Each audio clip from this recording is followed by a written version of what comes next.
Hello students, आज का बेटा हमारा टॉपिक है बेसिक रूल्स ऑफ इंटीग्रेशन। हम बेसिक रूल्स ऑफ डिफरेंशिएशन हम सीख चुके हैं। अब अपने को बेसिक रूल्स ऑफ इंटीग्रेशन सीखना है। तो जो बेटा बेसिक रूल्स ऑफ डिफरेंशिएशन थे उनको अपन इंटीग्रेशन के बेसिक रूल से कनेक्ट करेंगे। तो देखिए, पहला रूल बेटा डिफरेंशिएशन में था कि derivative of a constant is always zero. जो ओनली कांस्टेंट है उसका डेरिवेटिव हमेशा क्या होता है बेटा? जीरो होता है। तो अपन यहां पर सीखेंगे कि जीरो का अगर अपन इनडेफिनेट इंटीग्रल लिखेंगे तो वो कांस्टेंट होगा। तो कांस्टेंट के फॉर्म में अपन यहां पर सी यूज करेंगे। ठीक है, के भी यूज कर सकते हैं आप, लेकिन हम समाकलन का नियतांक कांस्टेंट ऑफ इंटीग्रेशन सी की फॉर्म में लेकर के चलते हैं। तो कांस्टेंट का डेरिवेटिव अगर बेटा जीरो है तो जीरो का इंटीग्रल क्या होगा? कांस्टेंट होगा। उल्टा है एक दूसरे का। ठीक है, और साथ में हमने ये सीखा था कि अगर हम किसी ऐसे फंक्शन को डिफरेंशिएट करते हैं जिसके मल्टीप्लाई में कोई कांस्टेंट हो तो बेटा अपन कांस्टेंट को एज इट इज रखते हैं और डेरिवेटिव फंक्शन का निकालते हैं। ठीक है, ये तो है बेटा डिफरेंशिएशन का रूल। तो डिफरेंशिएशन के रूल से ही अपन इंटीग्रेशन का रूल बनाते हैं। सेम टू सेम है कि अगर हम किसी ऐसे फंक्शन को इंटीग्रेट करना चाहते हैं जिसके मल्टीप्लाई में कोई कांस्टेंट हो तो इस कांस्टेंट को साइन ऑफ इंटीग्रल से बाहर कर दिया जाएगा। तो ये वाला जो रूल है वो सेम टू सेम रूल है। ठीक है, फिर थर्ड नंबर पर हमने सीखा था कि अगर अपन डेरिवेटिव ऐसे फंक्शन का निकालते हैं जिसके पार्ट्स प्लस या माइनस से जुड़े हुए हो, यानी एडिशन सब्ट्रैक्शन रूल, तो उसमें हमने क्या किया था? उसमें बेटा हमने किया था कि प्लस या माइनस को एज इट इज रखते हुए अलग अलग पार्ट्स को डिफरेंशिएट किया था। मतलब कि डेरिवेटिव ऑफ एफ एक्स हमने किया था, कांस्टेंट मल्टीप्लाई में होने पर उसे बाहर रखा था और फंक्शन को डिफरेंशिएट किया था। इस तरीके से यहां से p बाहर हो जाएगा तो डेरिवेटिव हम एच एक्स का निकालेंगे। तो इस तरीके से जो डिफरेंशिएशन में बेसिक रूल था, बेसिक रूल मतलब यहां पर कौन सा है? Addition subtraction rule. Same as बेटा इंटीग्रेशन में भी यही रूल चलेगा, यानी एफ एक्स प्लस माइनस के जी एक्स प्लस या माइनस पी एच एक्स।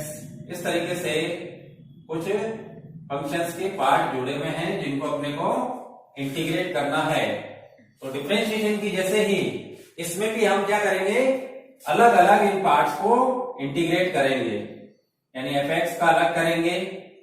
ठीक है, इस रूल के अकॉर्डिंग इस कांस्टेंट को बेटा बाहर लेंगे हम, तो के को बाहर कर देंगे, इंटीग्रल हम जी एक्स का निकालेंगे।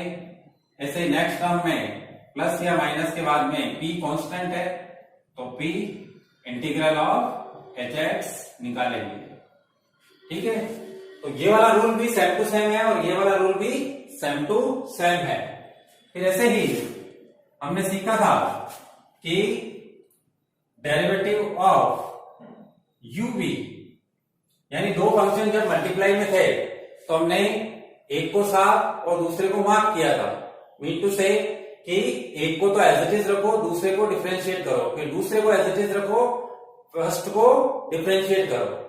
तो बारी बारी से दोनों डिफरेंशिएट हो जाने चाहिए। जैसे इसमें u एज इट इज हो तो डेरिवेटिव हम v का निकालते हैं, फिर प्लस का साइन लगाते हैं, और v एज इट इज हो तो डेरिवेटिव हम u का निकालते हैं। ये प्रोडक्ट रूल के नाम से जाना जाता है डिफरेंशिएशन में। तो बेटा यहां पर इंपॉर्टेंट बात है ये कि डिफरेंशिएशन की जगह अगर अपन इंटीग्रेट करें, जब दो फंक्शन मल्टीप्लाई में हो जैसे u v, तो इसमें अगर आप ये लिख देते हैं कि u as it is integral of v dx plus v as it is integral of u dx। तो ये गलत हो जाएगा। इसका मतलब है कि इसकी जैसे इसमें इंटीग्रेशन में रूल, प्रोडक्ट रूल ऐसे नहीं लगता है। तो ये बात आप विशेष तौर से ध्यान रखें, ठीक है, क्योंकि बच्चे सीखने के बाद में भी ऐसी गलतियां कर देते हैं, क्योंकि वो डिफरेंशिएशन भी पढ़ते हैं और इंटीग्रेशन भी पढ़ते हैं। तो डिफरेंशिएशन का रूल इंटीग्रेशन में लगा देते हैं। तो इंटीग्रेशन में बेटा यूवी का रूल ऐसे नहीं लगता है। ये अपन इंटीग्रेशन के बहुत बाद में सीखने वाले हैं कि जब दो फंक्शन मल्टीप्लाई में हो u और v और उसको इंटीग्रेट करना हो तो हम बेटा u को एज इट इज रखेंगे, v को इंटीग्रेट करेंगे, फिर माइनस का साइन लगाएंगे और फिर बेटा u को हम डिफरेंशिएट करेंगे और मल्टीप्लाई में हम v को इंटीग्रेट करेंगे और ये जो आएगा इसको और इंटीग्रेट करेंगे, ठीक है। तो ये इंटीग्रेशन बाय पार्ट्स कहलाएगा, लेकिन बहुत आगे चल करके आएगा। तो इस तरीके से बेसिक रूल्स में अपन ने देख लिया, जैसे डिफरेंशिएशन में लग रहे हैं रूल वैसे इंटीग्रेशन में लग रहे हैं और यहाँ पर कुछ चेंजेस भी आ रहे हैं। तो एक बार रिवाइज कर लेते हैं। तो कांस्टेंट का डेरिवेटिव बेटा यहाँ पर अगर जीरो होता है तो जीरो का इंटीग्रल क्या होगा, कांस्टेंट होएगा, ठीक है। और मान लीजिए कि अगर आपको केवल कांस्टेंट को इंटीग्रेट करना है, ये k आ गया और इसको इंटीग्रेट करना है, तो उस केस में आप क्या करेंगे, k को बाहर रखेंगे और 1 को इंटीग्रेट करेंगे, ठीक है। तो अगर बेटा 1 को इंटीग्रेट करेंगे तो क्या आएगा, इस बात को सीखने के लिए ध्यान दीजिए कि बेटा अगर डेरिवेटिव, आप ये सोचिए कि 1 किसका इंटीग्रल बनेगा, ठीक है। तो 1 किसका इंटीग्रल बनेगा, ऐसा कौन सा फंक्शन है जिसका डेरिवेटिव 1 होता है। तो याद है आपको कि डेरिवेटिव बेटा x का होता है 1, डेरिवेटिव x का क्या होता है 1। तो रिवर्स प्रोसेस से चले तो 1 का इंटीग्रल कौन हो जाएगा, x, यानी 1 dx जब भी हो तो आपको क्या लिखना है बेटा, x प्लस c लिखना होता है, ठीक है। तो ये बात भी पक्की तौर से ध्यान में रखें। तो यहां पर अपन डिस्कस कर रहे हैं कि केवल कांस्टेंट को अगर इंटीग्रेट करना है तो कांस्टेंट तो बाहर आ जाएगा, ठीक है। तो 1 का इंटीग्रल लिखना है तो 1 का इंटीग्रल हमेशा आपको क्या लिखना है, x। तो ये क्या हो जाएगा बेटा, kx। और कांस्टेंट ऑफ इंटीग्रेशन तो हम लगाएंगे ही लगाएंगे, ठीक है। तो कांस्टेंट का डेरिवेटिव 0, कांस्टेंट का इंटीग्रल कांस्टेंट इंटू x। जैसे आपको 5 को इंटीग्रेट करना है तो 5x प्लस c, 10 को इंटीग्रेट करना है तो 10x प्लस c हो जाएगा। ऐसे ही डिफरेंशिएशन में हमने सीखा कि कांस्टेंट अगर मल्टीप्लाई में है तो वो उसको बाहर कर दिया जाता है डिफरेंशियल ऑपरेटर से। तो ऐसे कैसे ही सेम रूल है कि इंटीग्रेशन में अगर कोई कांस्टेंट मल्टीप्लाई में होगा तो उसको भी बाहर रख दिया जाएगा, ठीक है। फिर एडिशन सब्ट्रैक्शन रूल भी इंटीग्रेशन में डिफरेंशिएशन की जैसे सेम टू सेम लगेगा। कहने का मतलब अगर कुछ फंक्शंस प्लस या माइनस से जुड़े हुए हो तो जिस तरीके से हम डिफरेंशिएट करते समय उनको अलग अलग डिफरेंशिएट करते हैं और प्लस या माइनस को बीच में एज इट इज रखते हैं, सेम एज इंटीग्रेशन में भी यही रूल फॉलो करेंगे। मतलब कि कुछ फंक्शंस अगर प्लस या माइनस में जुड़े हुए होंगे तो हम उनको अलग अलग इंटीग्रेट करेंगे, ठीक है। और फिर डिफरेंशिएशन का बेटा ये कौन सा रूल है, प्रोडक्ट रूल। प्रोडक्ट रूल के अकॉर्डिंग चलते हैं तो एक को डिफरेंशिएट करते हैं और दूसरे को हम एज इट इज रखते हैं, ये डिफरेंशिएशन का रूल है। लेकिन ये का ये रूल आपको इंटीग्रेशन में नहीं लगाना है, क्योंकि अगर ऐसा आपने लगा दिया तो ये क्या हो जाएगा बेटा, गलत हो जाएगा।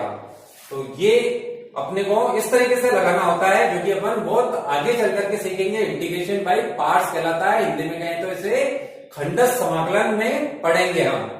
तो होता क्या है कि अगर दो फंक्शन u और v मल्टीप्लाई में हो तो इसमें आगे चल करके सीखेंगे कि पहले u को आइडेंटिफाई करना होता है कि u कौन बनेगा और v कौन बनेगा। डिफरेंशिएशन में तो कोई बड़ी बात नहीं है, किसी को भी u किसी को भी v बना सकते हैं। लेकिन इंटीग्रेशन में आगे चल करके सीखेंगे कि u का सिलेक्शन जो है वो सबसे इंपॉर्टेंट होता है। अब u और v का जब डिसीजन हो जाएगा तो हम u को एज इट इज रखेंगे, v को इंटीग्रेट करेंगे। उसके बाद में यहां तो बेटा प्लस का चिन्ह लगता है, यहाँ पर माइनस का चिन्ह लगाएंगे। उसके बाद में अपन u को डिफरेंशिएट करेंगे और v को इंटीग्रेट करेंगे, फिर इन दोनों को मल्टीप्लाई करेंगे, तो मल्टीप्लाई करने के बाद में जो आएगा उसको फिर इंटीग्रेट करेंगे। ठीक है, तो ये हो गया इसका प्रोडक्ट रूल।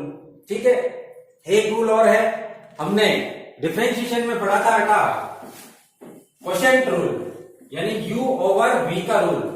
लेकिन आप यहां पर ये समझें कि इंटीग्रेशन में u ओवर v का रूल होता ही नहीं है। ठीक है, कैसे मतलब, जैसे बेटा डिफरेंशिएशन में हमने सीखा था कि derivative of u over v होता है हमारे पास v as it is derivative of u minus u as it is derivative of v all over v square. ठीक है, और इंटीग्रेशन में अगर आपके पास ऐसी कोई टर्म आ जाती है u ओवर v की, ठीक है, तो ये क्या होगा, कुछ भी नहीं होगा।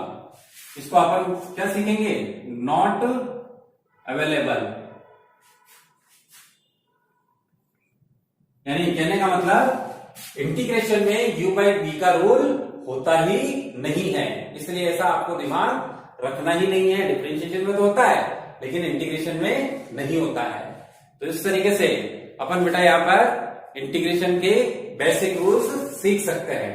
ठीक है, तो इसके बाद में जो अगला वीडियो आएगा आपके, वो उसमें आपकी एक्सरसाइज स्टार्ट हो जाएगी। ठीक है, हैव अ नाइस डे।